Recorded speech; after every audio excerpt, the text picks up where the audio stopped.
Well, welcome, ladies, to our first International Treasures Talk. The committee and Peggy, we are all so glad that you are here. And I know that some of you, it's really All we want to do is take y'all out. And so we're thrilled that you have chosen to be here with us. Before we begin, you do need to know that this meeting is being recorded and the content could be used on the DKG's website. So by participating, you agree that your voice and your image could appear on that website. So you need to be aware of that. At this time, I'm going to respectfully ask that everyone mute yourself so we don't get any extra sounds. And if you would like to, under your name, if you would, or with your name, if you would like to put the state that you are from, you can do that by clicking on your name and then rename and typing in your state. So if you would like to do that, that would be wonderful. At this time, I'd like to introduce the International Finance Committee to you. And ladies, as I do, if you will give a wave so we know who you are. First is Diana Haskell, and she will be talking to us about the dues portal, specifically reinstates and transfers. Peggy Jonas, who is our International Headquarters Liaison and Finance Director, will discuss the ever popular 990N. Glenda Reynolds will be monitoring our chat. Mary Witten will share treasure resources on the DKG website. Sheila Wilkinson will be giving us information about electronic dues payments. And I'm Nancy Davis, and I have the joy of chairing this very hardworking committee. And I'm going to be your moderator for today. We will cover each topic that I just mentioned, and then we'll have a time for questions. Feel free as we go along, though, to write any questions in the chat. We're going to take, at the end, we'll take questions from the chat as well as from the screen or from the floor. So Peggy, let's go ahead and start with you, and then Diana, Sheila, and Mary. Peggy. Okay, good morning all. I am driving the meeting as well as speaking to you, so I ask for your patience as I flip back and forth between screens and try and keep up. If you've ridden with me, you know I'm not the best driver as in normal circumstances, and driving 100 is a little bit challenging. So I'm going to get right into discussing the Form 990N. Hopefully this is the right one. All right, are you all seeing my PowerPoint here? Yes. Okay, so let's talk a little bit about the 990N. One of the reasons we talk about it is it's one of the things that I get the most inquiries at international headquarters for. So I always like to start any kind of treasury-based meeting with a little discussion of the tax responsibilities. If you're not from the US, I apologize. That doesn't necessarily apply to you, but it might be good little information just to know in case you hear the topic come up again. At least you'll know that it doesn't apply to you. So moving forward, let's start with the 990N is a federal tax form. It is a requirement of the IRS that a Form 990 be filed every year by nonprofit organizations. There are a couple of different versions of the Form 990. There's the 990N, the 990EZ, and the 990, or what's commonly called the long form. 990Ns most often apply to chapters. It can apply to some state organizations, though and some state organizations file a 990EZ or a 990 long form. What determines which form you file is the gross receipts for your year is the first determiner. And gross receipts just simply means money in, whatever money came in. It could be from dues, it could be from interest on a savings account, it could be a member bequeathed you some money, or a member made a large donation to start a local scholarship chapter or scholarship fund. So that $50,000 receipts is annual, but it's a 3-year average. And that 3-year average point becomes important if you have somebody one year that donates a large amount of money, or you have a bequest, or some other reason that you had an abnormally large amount of proceeds or receipts in one year. You can average those with the prior 2 years and look at your 3-year average. And as long as your 3-year average maintains 50,000 or less, you're still eligible to file the 990N. The 990EZ is 200,000 or less. And then the other thing, once you hit that 990EZ level, is the total assets. And that's the amount of things that the chapter owns. So that would be bank accounts, savings accounts, investments. If you were a really large state, you might have a building or an office or some other assets. You add all of those up, and as long as your gross receipts are less than 200,000 and your total assets, everything you own, are less than 500,000, you can file the 990EZ. And then if you're fortunate enough that your gross receipts are more than 200,000 and you have more than $500,000 in assets, you would file the long form, the 990. Generally, unless you're a tax preparer, I would recommend that. Well, the 990N can be filed by a chapter treasurer. It's fairly easy. We'll talk about that in a minute. The 990EZ, I have some chapters that self-prepare, some that go to a tax preparer. The 990 long form, I think I have one that does it herself, but most of us that file that one use a tax preparer like a CPA, because at that point, there's a lot of extra reporting that goes into that form. And so it's important that you understand the questions that it's asking and fill it out. So for the most part, all chapters fall under the 990N or the 990EZ, except some really big states might have the longer form. And sometimes your accountant will just do the longer form because that's what they do. But those are the three. They are due 5.5 months after the fiscal year end. So in our case, November 15th. And then we'll talk a little bit about what that means. So in order to, well, let's talk about what happens if you don't file. If you don't file your 990N at least once out of every 3 years, you will lose your not-for-profit status. Why does that matter? Because at that point, then you're not a not-for-profit organization. You're considered a for-profit business, and you would be required to file a for-profit income tax return and pay taxes on your income. So number one is, it's just really important you maintain that not-for-profit status. Otherwise, you're going to end up with notices and letters from the IRS because you've lost your status, and they now want you to file and pay income taxes on a regular income tax return. The other thing is, once you fall out from under that, you fall out from under the International's group ruling, which means now you're considered an independent chapter by the IRS. And to get not-for-profit status, you have to go in and file for your own exemption, which entails filling out a form 1024 and going through all of those steps to be recognized by the IRS as a nonprofit. And then, only then can the International add you back to our group ruling. So really critical that these treasurers, all treasurers, get that 990N filed. That's why I recommend they do it every year and not rely on that 1 out of 3 years, because one, if you miss a year, now the IRS is going to start sending you notices. 2, if you have a transition year where maybe a new treasurer comes in and the previous treasurer's notes weren't that great and she misses a year, you're now 1 year into your 3-year wait period. It's just for the best if everybody files every year. Also, I think it makes it much easier for state organization treasurers to track who's filing and who's not filing if they know everybody's filing every year, because that poor state treasurer can't keep track of,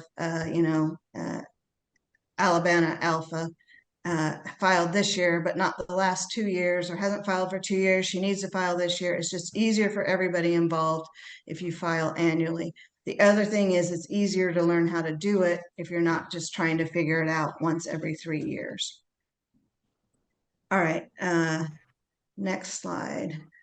One of the things about the 990N is there's no extensions for that and there's no late filings. So if you wait until November 16th at 12:01 a.m., it's too late. The system is closed. You won't be able to get in. And the only thing you can file at that point is a 990 EZ or a 990, a regular 990, because those can be put on extension, but the Form 990N is not, you're not able to extend that. Once it's late, you're no longer able to file it.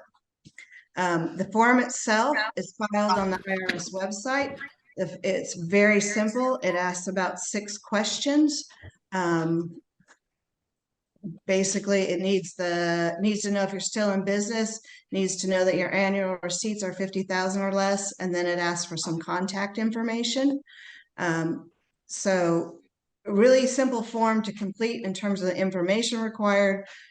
But the thing is, they're very rigid on the due dates and when you can submit it. How do you get some tips and tricks for the 990N? It's filed electronically on the IRS website. So you need to go to www.irs.gov.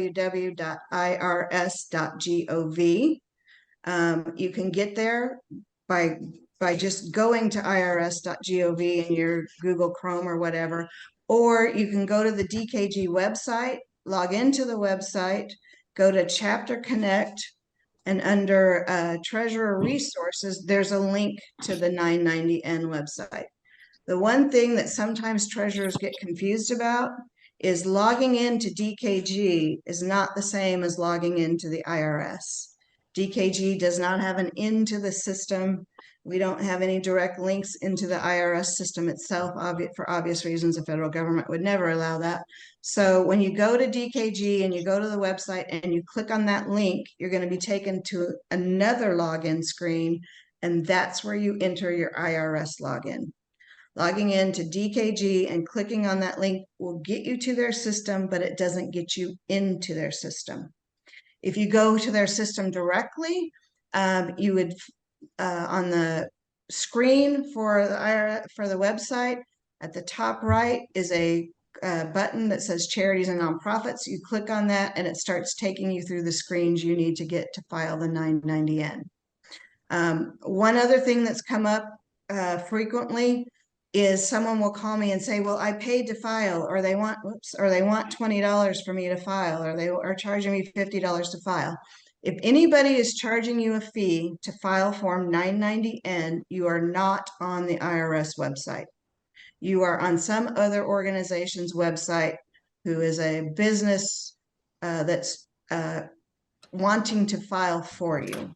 I have had experiences where members actually sent me receipts where they had paid to file only to find out that that organization did not file for them. So if you are not filing yourself, make sure that you know the accountant or whoever that is filing for you. If you just Google it and whoever comes up and they start offering to do it for you for a fee, I would recommend that you say, nope, stop, and go back and start over at the actual IRS website. Once again, if somebody is charging you for it or you have paid someone for filing, you are not dealing directly with the IRS. You are dealing with some other organization. And those organizations are quite clever about appearing as if they're the IRS. So be very careful when it comes to that.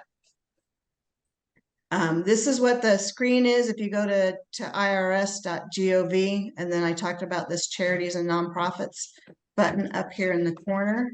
And then from there, you would go to Finding Filing Forms and you start clicking through. The key is this an official website of the United States government. That is how you know you are on the IRS or a government website. No one else is supposed to have that up there in the corner of their screen.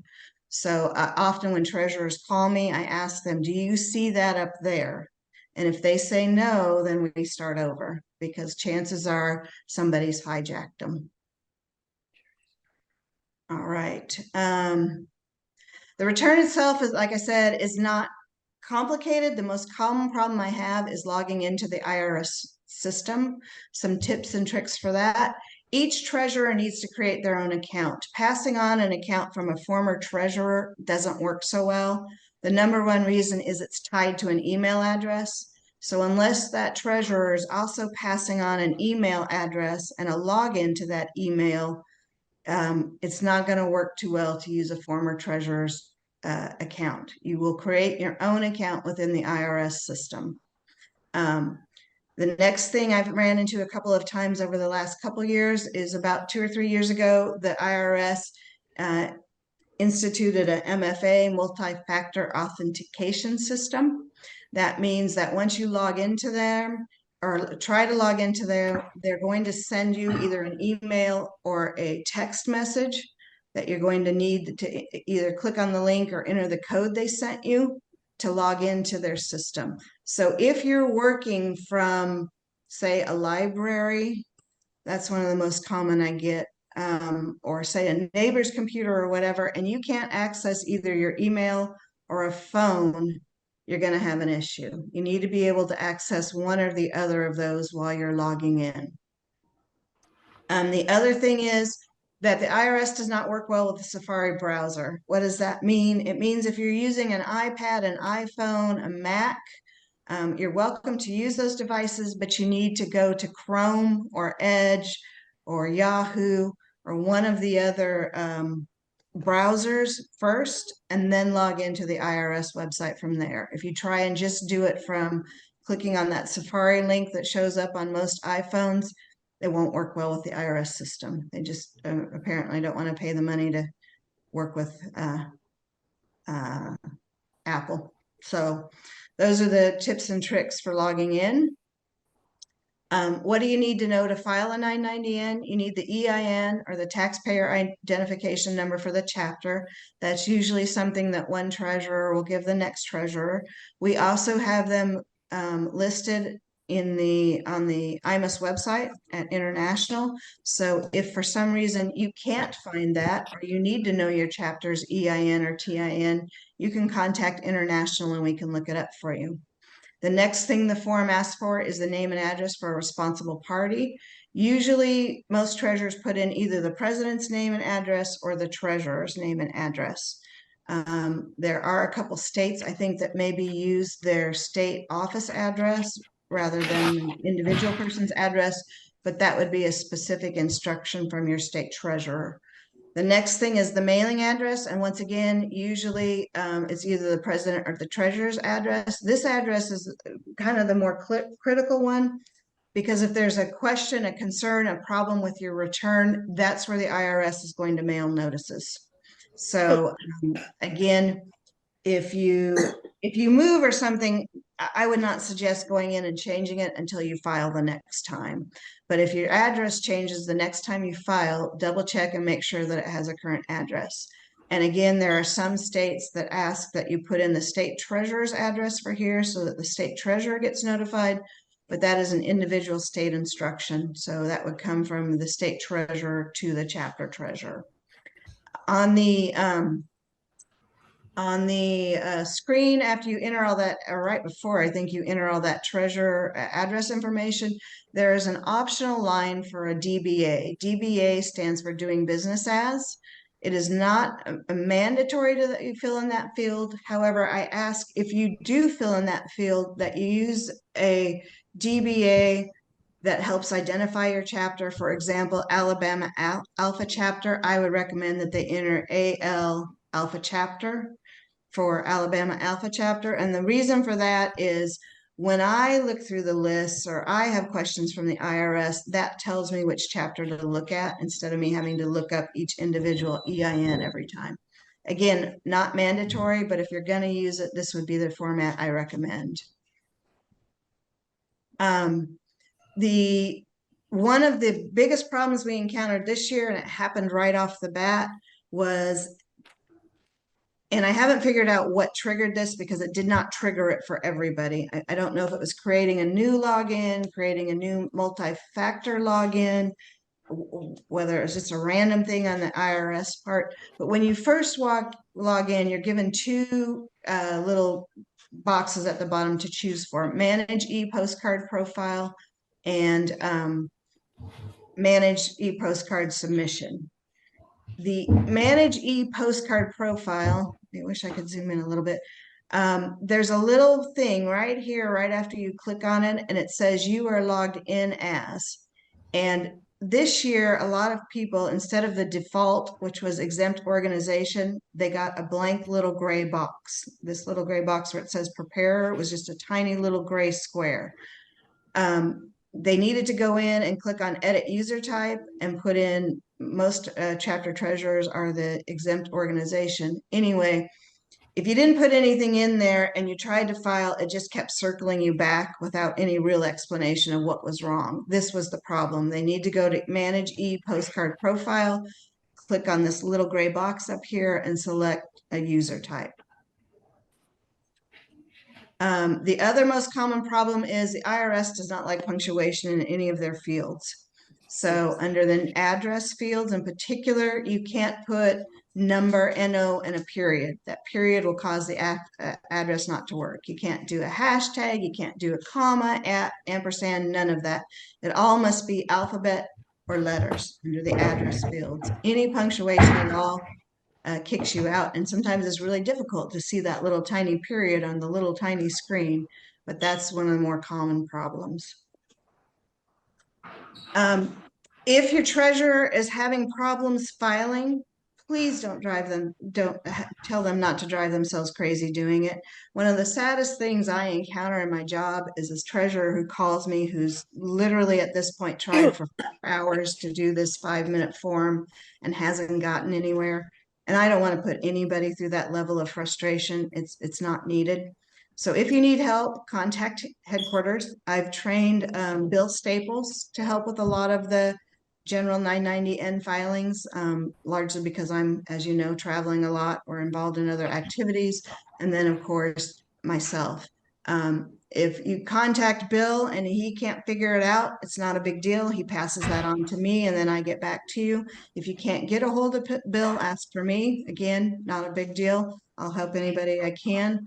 But what I don't want is for treasurers to call me and say, I'm quitting because of this stupid form. I don't want that to be the reason that you give up on being a treasurer, because it's a 5-minute form once a year. And I don't expect anyone to remember how to do something that they did one time a year ago for 5 minutes. So please don't feel bad or feel like you're imposing or interrupting or anything else. Also, a lot of my local chapter treasurers, you can also contact your state treasurer. I work a lot with Lisa Cole at Texas State Organization with a lot of her treasurers. She does a lot of the initial work with them, and then if she can't help them, once again, she's going to forward it to me. So there are resources out there. I actually, at this point, discourage you from calling the IRS, because what you're going to do is spend about 6 or 7 hours on hold, and then you're going to have somebody answer a question. And I find lately about 50% of the time, the person answering the question really doesn't understand what a group ruling is, or that you're part of a group exemption, or what it is you need to file. So I'm going to tell you, contact your state treasurer, contact International first. If those two things don't work, I may have to refer you to contacting the IRS, but I would suggest you try us first. And then if that doesn't work, we'll try and help you get in touch with the IRS. But I have a lot of people that, call me the next day going, I was on hold for 5 hours yesterday. They told me to do XYZ and that's not working. And that's, nobody has that kind of time to waste. So, start with either your state or International, and we'll help you from there get to where you need to go. Most of the time, I can solve your problems without having to reach out to the IRS. So that's Form 990 filing. The one thing I forgot kind of in my very brief introduction up there, extensions to file. You cannot extend a 990N. For states that file a 990EZ or a regular 990, those are available to be for an extension. What would happen is you contact your accountant, you say, we're not going to be ready by November 15th. Can you file an extension? They electronically submit a form, and now you have 5 more months to file. So, but again, that is not an option for that 990N. Once that due date passes, you're done for this year. Your only opportunity is to file a different form. So I'll stop the share here. Peggy, thank you so much. We appreciate you very much and all the information. At this time, we'll go to Diana, and she's going to share with us about reinstates and transfers with the dues portal. Diana? Nancy, before you start, is there a way that a moderator could mute everybody? It's hard to hear sometimes with background noise. Okay. Yes, I should be able to do that. Let me get to my participants.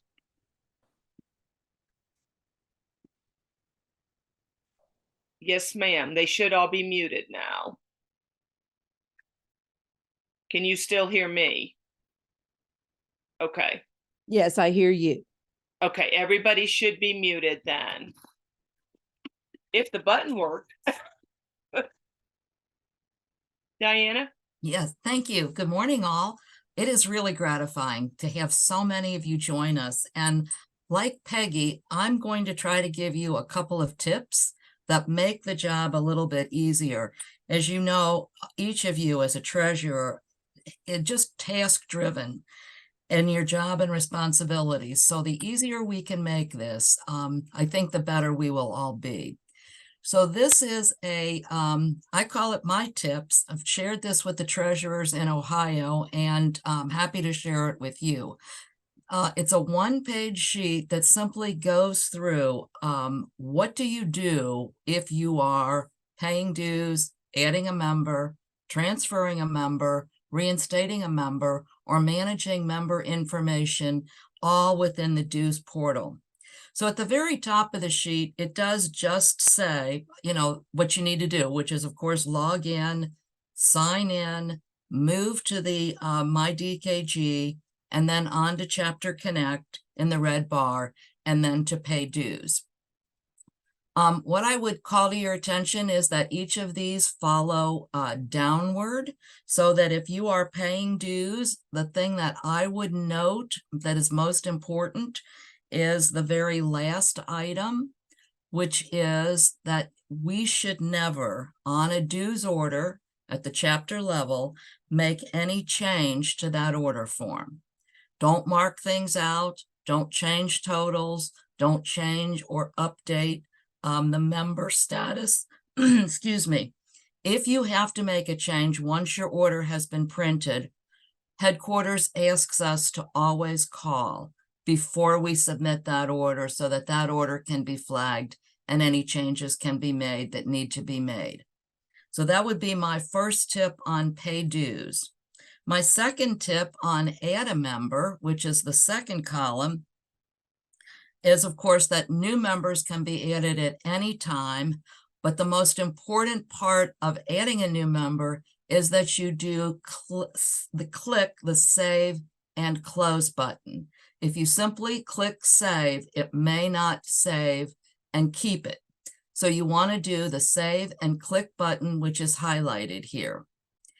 The third column, and of course, Form 81 should accompany that and come to the state treasurer.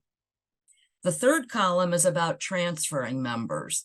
And this happens at the chapter who is receiving the transferred member. And that is in my note, kind of midway down, transfer members. And it says, note, transfers are done by the chapter the member is transferring into. So that is done by that chapter treasurer. And again, step by step, completing as much information as is possible. And then it will search the database. It will tell you if there's a match, which we hope there is, etc. And again, transfer members anytime can be added to the roster at the chapter level. But again, click save and close to ensure that that member is sitting now in the dues portal later. The fourth column is reinstating members, and I think this is going to start happening now that that some members have been dropped because of non-payment. So what I'd encourage you to do here on this one is, again, reinstate anytime. We're happy to accept and return members to membership. click that Save and Close button, not just save. And the reinstated member Form 83 should also come to the state treasurer, and that's noted in the very bottom. And the fourth column is just managing members. So this is just changing addresses, changing status, changing email addresses, updating phone numbers, etc. And I was asked by International, by Trish and Victor, in kind of midway through there, when it says update her membership type, in other words, if you are moving her from active to reserve or from collegiate to active, etc., that they recommend that you contact headquarters only because we want to make sure that the billing is correct for that member. Because it may not transfer over. So we want to make sure that you call if you are going to make a membership status change, active to reserve, collegiate to active, etc. And again, click Save and Close. And that is my little cheat sheet. And of course, you want to make any of those manage member changes prior to dues payment so that they are charged when you move to the order section, that they are charged the correct amount of money. And my final tip, which is not on this, but comes to us again from Trish and Victor at headquarters, is if you are adding a member or if you are changing a member status, and if you do not have the complete address information, that would be mailing address primarily, that Victor and Trish ask that you leave all the address blanks blank. Do not enter partial addresses. Apparently that's very difficult for them to go back in and fix. So please try to have full address information so that you can add that. I would love to have this available, and I don't know where the best place for this to be housed, and maybe our team can figure that out, Nancy and or Peggy, where this little cheat sheet might be available. I distribute it to my chapter treasurers. It's also on my state website, but for availability to those of you outside of Ohio, Nancy, perhaps it could go in the resource section, in the dues portal, or somewhere else. I'm not sure where. Thank you, think Diane. that- We've yeah, got Diana. many in the chat that want to have a copy. Peggy, go ahead. I will talk to the tech team. I'm thinking the most likely spot would be under Chapter Connect, under resources.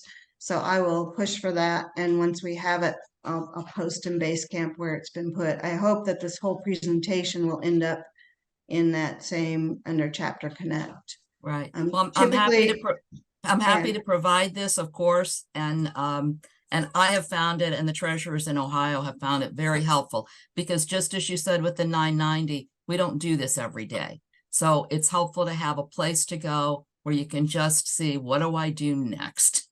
Thank you very much. Great. Thank you, Diane. We appreciate that very much. And that is a phenomenal sheet. And it's nice to just go down and visually see each step. And so once Peggy and I figure out where we can post it, we will let you know via Basecamp. And then you state treasurers can let your chapter treasurers know and disseminate the information accordingly. At this time, Sheila Wilkinson is going to share with us about electronic dues payments. Sheila? Good morning, everyone. I apologize for my voice. I've had the what we call the Kentucky crud for the last week, and so I don't sound very good, but I feel fine, so we're good. I wanted to just help a few of you if you're interested in the electronic payments for dues. I have set that up for the state of Kentucky and also for my local chapter, because I'm the treasurer of my local chapter. And so I'm giving you several options. Of course, I realize that I may not be the most up to date on all of the types of electronic payments, but I do feel like my daughters know more about it than I do. But I've given you some options. You can see on the screen that, of course, Venmo, Cash App, PayPal, Zelle, Apple Pay, and Facebook Pay are all possibilities. If you would like to check into using Square, you can do that, but I know that you do have to have a separate device to use the Square payment method. And so I've opted not to use that. So you would need to decide which one you want to use. If you want to check with your banking institution, they will be able to help you also navigate into this arena. My bank actually recommends using Zelle. That Zelle is used by a lot of banking institutions. It's actually a kind of a shortened name for Gazelle, because a gazelle is very fast, and so Zelle is their payment method. And so you're welcome to look into all the other options that are out there. Ask your bank again, what do they recommend? I found that Zelle, at the time I started with electronic payments, I found that Zelle was not that popular. It was not that easily accessible for everyone. So I did go ahead and go with Venmo, and Venmo has worked very well for me for the past 2 years. So you would decide which electronic payment method you want to use. Then you sign up for either a personal account or a business account. I have a personal account, but within that personal account, I am able to set up different banking accounts on that same page. So it just helps me to streamline what my username is going to be. And once you set up your payment, your username will be set, and you can share that with other people. And then when they go into this payment method, they will type in your username and send the money to you. So in my situation with Venmo, I have my personal bank account tied to this. I have my state organization business account tied to it, and then I have my local chapter account tied to it. And for all of these, you're going to need to be involved already in an online banking situation. So if you don't have the online banking already, then you would have to sign up for that as well before you choose an electronic payment system. Peggy, can you scroll down a little bit on this? Okay. So once you get your username, you can share that, and then you set up the bank account where you want your payments deposited.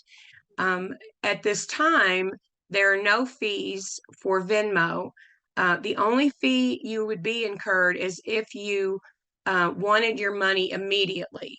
And so I'd rarely do that because it's not that big a deal. If you wait 3 days, then it's free. And so and that's my experience with Venmo. Again, if you choose something else, then you'll have to explore what those other applications will expect you to do. And so I am set up with, like I said, with my business account at Chase Bank for the Kentucky State Organization. And when I move money and I don't mind for it to wait 3 days, then I don't charge a fee. And then you'll also get an email, because you'll have your email on file, and you will get a notification from the app that you choose to use, and it sends you an email telling you so-and-so paid you this amount of money. And so then you can go to your app and pull that up, and then you can decide if you want to transfer it right then. Of course, you might incur a fee with Venmo, but otherwise you can wait, and you can tell it to start the transaction, but wait 3 days. And so that's what I do. And then you just transfer the money over to the correct account. So I personally used my personal account because of the fact I didn't want to have multiple Venmo accounts. And so just signed up as a personal account, and then I tied the bank accounts to my personal account, and then I just transfer the money to the account where it's supposed to go. So do y'all have any questions, or we want to wait for questions at the end, Nancy? We'll do questions at the end, Sheila. Okay. Thank you. Okay. Sheila, thank you very much. Appreciate that. At this time, Mary is going to share with us about the web and our treasure resources. Mary? Good morning from rainy Maine. So we have the hot weather at the beginning of the week, and now it's cooled off and we have rain. So as you guys, the website has changed in this last year or so. And so if you haven't poked around a lot, I kind of threw this together in terms of where you can find stuff. Of course, there's information for you in the dues portal. You have form links under all of these. First ones are under my DKG. You have your form links that you need. If you need to print membership cards because you have members who who can't print them and would like to have a membership card, of course, anybody can go in and print their own. But I know my chapter treasurer offers that to a couple of members who don't have computers and don't have printers. She will print them for them. There's treasurer training videos on how to use the dues portal. So if you can't remember how to do something, there are videos there also in how to add members or transfer or reinstate until you get Diana's little cheat sheet there. That might be a helpful piece too. There's instructional videos if you don't use Google Forms very often, or Zoom video uses if you need to, or people need to have skills in those areas because they're new and they haven't used them a lot. Excuse me, frogs in my throat this morning. The new DKG profile in terms of updating the profile, and a very important one, if you saw the message that came out of International this week, everybody needs to be really careful of copyrights. And so there is a little video there on copyright basics, which you may not use directly, but somebody in your chapter or your state might have questions. That's a great place to send them. And of course, under both State Connect and Chapter Connect, you'll find resources. I don't have access to State Connect, so I haven't been able to play around with State Connect very much, but Chapter Connect, there are definitely resources. And then if you look at the resource tabs for you as treasurers, you have buttons that give you a different way to get to your forms. If you can't remember, they're under my DKG. That gives you some PowerPoints, dues portal forms, deadline calendar if you want to check on deadlines coming up. There's a leadership calendar also that gives you some information too about dates that are coming up. You also have some picture links. So the annual treasurer's report that needs to be done is one of those. The IRS 990 there's a link there. It's a picture, not one of the buttons. And then there's a link also to the 990 user guide. If you're interested in what the investment policy for international funds are, there's a link there as well. Also, if you have to steps to retrieve, I can talk this morning, chapter list from 990. Of course, there's a button, there's a picture link there to Finance Committee guidelines that you are, as chapter or state treasurers, part of your Finance Committee as ex officio members, but your Finance Committee chair may not know there's a set of guidelines for her on the website. So if she is new, or you have a new person in that position, let them know. I would have to say, when I first became a Finance Committee chair, I didn't realize that was there. So it is very helpful. There's also guidelines for record retention. And then don't forget, even though this isn't under the treasurer's tab, there's a president's tab as well. And there's the guidelines for chapter leaders. In that document from pages 19 on, there's information for you as a treasurer as well. It talks about budgets and dues and fees. There's a timeline for that. Managing how to manage new members, your duties as chapter treasurers. If you're a chapter treasurer, the information about the fiscal year, bank accounts, and all sorts of different stuff is found there as well. So don't just stick to the treasurer's tab, make sure you check out the president's tab as well. Also under publications and documents, there's the go-to guide. I would have to say both the chapter leaders guide and go-to guide on the international website right now is the 2019 ones. So there's a couple of pieces that are a little out of date. So we have to take a look at that. Also, if you're interested, the international budget is also under publications and documents.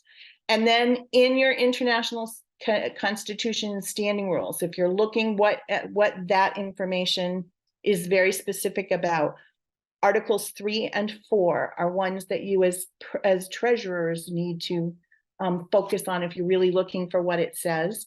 And then the standing rules would be sections 3 and 4. One of the things I've learned about being on this committee is Article 3 ties to Section 3 between the Constitution and standing rules, and I had never put that together until this last year. So we all can learn new things. And then don't forget, there is a chapter treasurers community that could be active on the international website that all chapter treasurers can participate in and ask questions and support each other. And then state treasurers, we also have the Basecamp app that we have started using this past year that you can also ask questions and find support as well.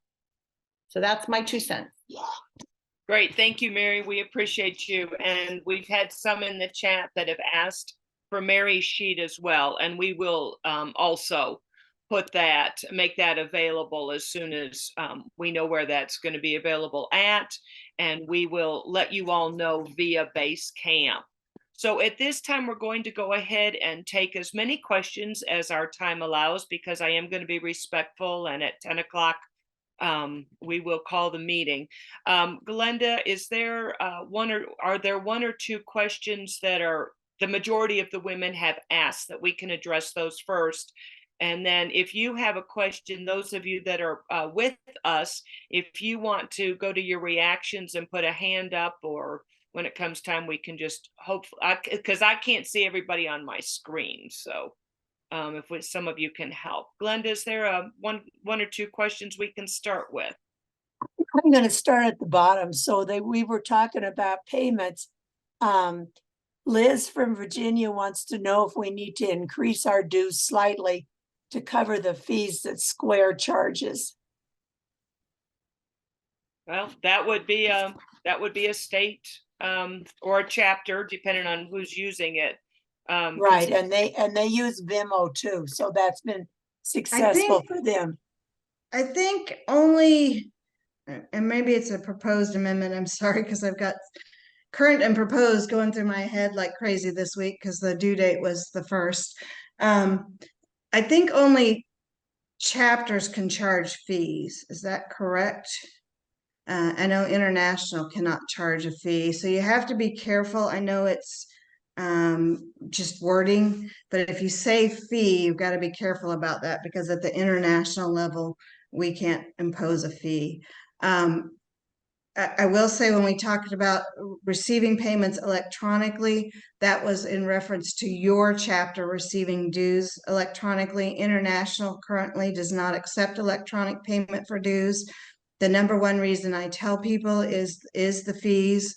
For us to use our current merchant account would be about, whether it's a debit, credit, ACH, check payment, whatever, is about 3.5%.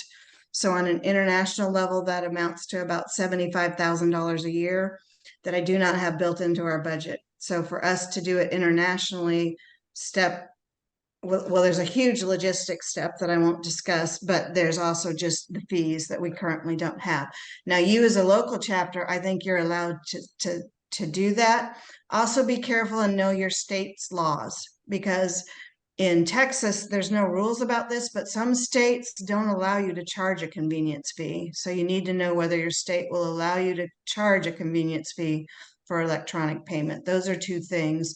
As Sheila said, she set hers up. It also matters whether you set it up as a business account or personal account, because a lot of times they'll charge for a business account, but a personal account is free. So as I say, at the international level, I'm sure that Venmo would find it hard to believe that I had 2,000 friends and family. So I probably couldn't create a personal account and use it for business purposes. They would look at that and frown that. However, if you're a chapter with 10 members, maybe that is a personal account and you tie it to your chapters as Sheila did.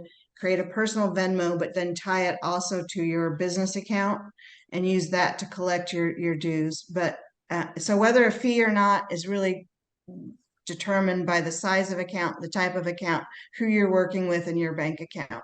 Certainly with exploring, I'll be honest, for someone like my daughter's age, she doesn't write checks. She doesn't have a checkbook. She really wouldn't know what to do with it. They are all electronic. So it's something as state treasurers and chapter treasurers, and even as an international organization, we really need to be looking at and trying to keep up with. Great, thank you. While Glenda's looking at our chats again, is there anyone on the screen that has? There's Oh. one more that I Oh, thought okay. was interesting. They're talking about the 990s, and Leslie from Indiana says, after you have put all your information in, she says the confirmation page says print now. You can't print later. I think she means you can print later. This confuses treasurers as the status is pending. You remember to go to the next page and wait 7 minutes to know that the filing has been accepted. Do you have something to say about that, Peggy? That's correct. When you originally file, it pops up what looks like the old mail-in postcard, and it says draft, and you can print that from that screen. You would do it via the easiest way to print that is to use your browser's print function. If you go up into the corner and click on those little dots up there, there'll be a print function. Once you're past that screen or you close it, you can't get back to that. But if you just go and click on the filing itself, where it shows pending or confirmed or any of those, it will pull up the same information in a slightly different format, and you can print that as well. The IRS, for whatever reason, their system does not update automatically from pending to confirmed or completed or I think accepted is the word, accepted on its own. So you need to go back and click on that status and update it. And it takes them 7 minutes in their system to update. If you miss that or your system logs out in the meantime, you can log back into the filing site, go to manage filings. And at the very end of manage filings will be a list of all your filings. And you can once again click on update status and it will update. So you can get back to it. You just won't get the exact same layout, but you will be able to get the information that you submitted, and it will show whether that submission has been accepted. Does that answer the Peggy? question? Diana Yes, Haskell, could you add that last tidbit to one of your slides? absolutely. And that is often the hangup right there, that how do I get back? How do I confirm that I have filed and the IRS has accepted it? Okay, Thank you. I will maybe make that a separate little one pager that people can download just by itself, so that, because a lot of times they've already done the steps 1 through 12, they just want to know about step 13. So I will do that. Thank you, Diana, for that suggestion. Great, This is thank you. Leslie Hammond. I need to respond to what you've just said.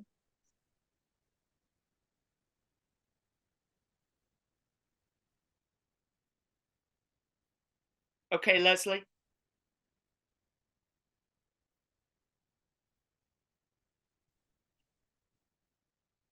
We also have a hand up, Marcia Yes. Weiler.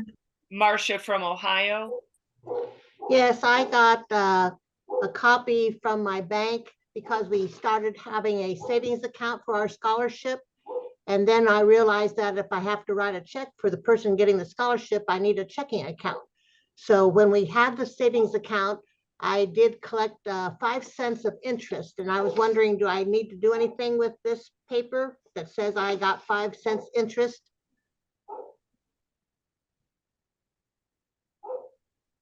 Honestly, for 5 cents, I'm gonna tell you no. I was gonna say. If I you said thought so too. $5,000, we might be having a different discussion, but no.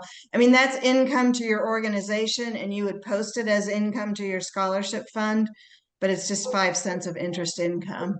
Beyond that, there's really nothing to report, other That's than what I including thought it in too. in your balance. Yeah, it was such a small amount. I thought the IRS doesn't care about that at all. No. Then I had one other question. The induction fee for our state, Diana, that has been taken away. Is that correct? I'm sorry, Marcia, would you ask this question one more time? The induction fee from the state, has that been taken away? The induction fee is, yes, that is correct. But we Both could, international and state, there is no induction fee. but we could still have one for our chapter to help pay for our pins for our new members. Absolutely. At the chapter level, you may include an induction fee or any other fee. We don't do that at the state or international level any longer. Okay, do most chapters have the new members pay for the pins, or did the chapters pay for the pins? I think that depends on the health of the chapter. And it also depends on the rules of the chapter. So there may be guidelines or a rule at the chapter level that describes whether or not the chapter pays or the new member pays. And it might be a good idea to make it a rule if it isn't, so that others that come after you kind of know what to do. But that is really at the local level, and it really does not impact state or international. And Okay. I can't tell you, I don't have data on whether or not chapters are charging new members or are paying new member pins and other fees for induction. Okay, I don't know. thank We can you. find out though. We maybe can find out, but I don't know that right now. Yeah, I see some of them have been putting down their responses down below. I'm noticing that as well, Marcia. Okay, Excellent Great, thank question. Thank you. thank you. Leslie, we never did hear your comment. Are you on that you could? Yeah, can you hear me? Yes, we can. now. Okay. Thank you. Okay, you can go back to that confirmation page once you pass that, because it does say at the bottom that you can't get back to that page, but you can.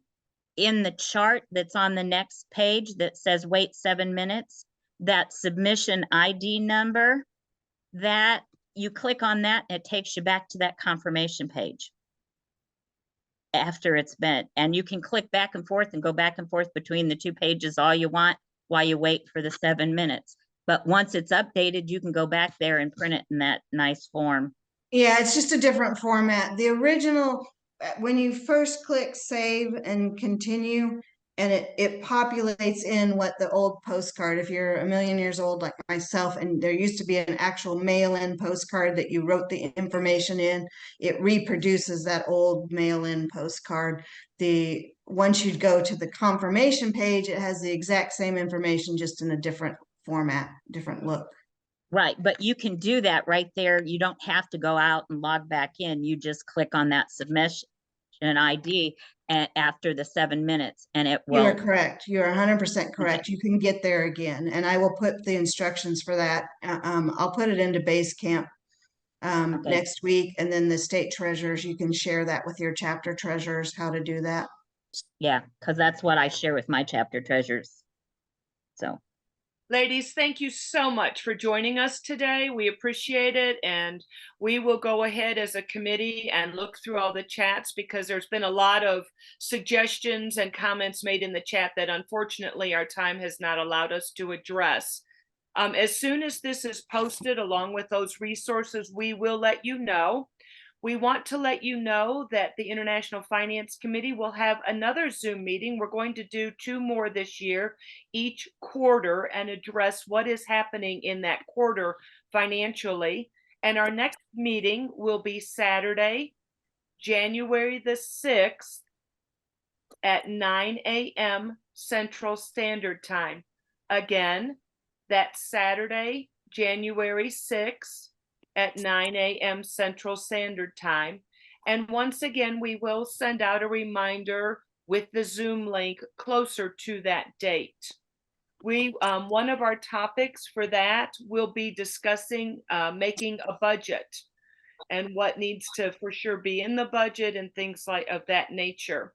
If there are specific topics that you would like us as a committee to discuss and as treasurers to discuss, please feel free to reach out to me or any member of our committee, because one of our main jobs is to be here to help you, and we are here for you all year long. We want to thank you for all that you do. We appreciate you. Being a treasurer is not an easy job, and many look to you for a lot of answers. And we appreciate all the hours and all the information and just all that you do for your state as well as your chapter. Please enjoy your fall and happy holidays. Have a great day. Bye-bye.